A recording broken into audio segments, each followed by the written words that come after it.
Right now, the starter home is not disappearing because buyers stopped wanting it. It is disappearing because the cost structure stopped allowing it. Our strategy approaches housing as a system of constraints, not a lifestyle debate. The constraint stack is straightforward. Land is expensive. Labor is expensive. Materials are expensive. Zoning often limits smaller lots and higher density.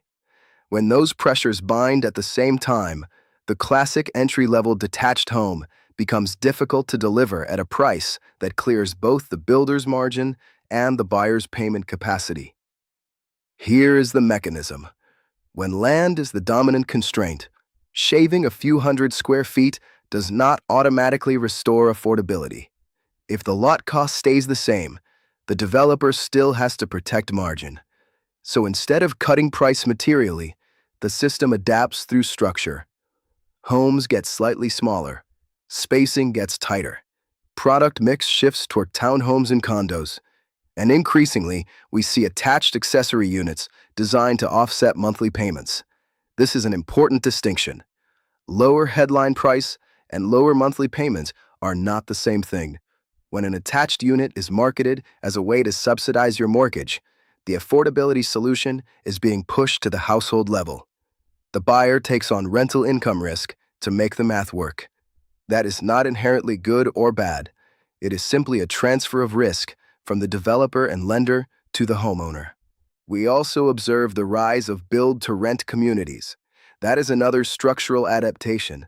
The system is effectively saying you can have the experience of a home without qualifying for a mortgage at today's rates. From a sequencing standpoint, this is a late-phase signal, not because it guarantees a crash, but because markets are solving affordability through composition and format, rather than through clean nominal resets. At this stage, we assign roughly a 60% probability that this late Phase 1 behavior persists into mid-2026. We assign roughly a 35% probability that Phase 2 compression becomes dominant between mid-2026 and year-end 2026, especially if labor weakens and credit spreads widen. We keep a lower probability tail risk for deeper stress into 2027, conditional on funding conditions tightening further. If this framework helps you think more clearly about housing cycles and constraint-driven markets, consider subscribing. Our goal is to give you a structured way to interpret signals, so you can separate mechanism from narrative and make more disciplined decisions in your own context. We continue to monitor credit spreads, mortgage rates, labor data, cancellation rates, and incentive activity from builders.